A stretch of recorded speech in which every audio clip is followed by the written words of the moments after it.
Complaints against nursing facilities in our state are on the rise and could surpass the record number of complaints made last year. Emily Riley spoke with a man who claims his father experienced neglect at an assisted living facility in our area. She has this first alert update.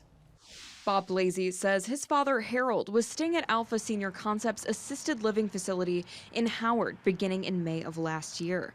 He says his aunt had stayed at the same facility without any issues. I felt good when he got there because my aunt was there, and when my dad got there, my heart just sank right down to the floor. It was terrible.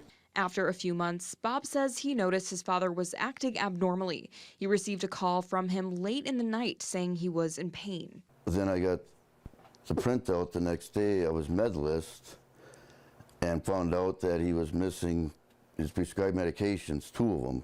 After investigating, the Department of Health Services issued the facility a notice of violation. A statement in response from Alpha Senior Concepts says, quote, "It has received a citation, but the deficiency has been corrected."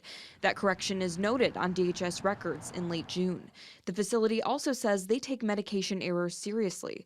Residents are reporting problems in other facilities in Northeast Wisconsin, such as Apple Creek Senior Living in Appleton, where before an ownership change, DHS discovered 18 deficiencies. Bob says he hopes there will be steps taken to solve all issues. Without our elders, what do we have?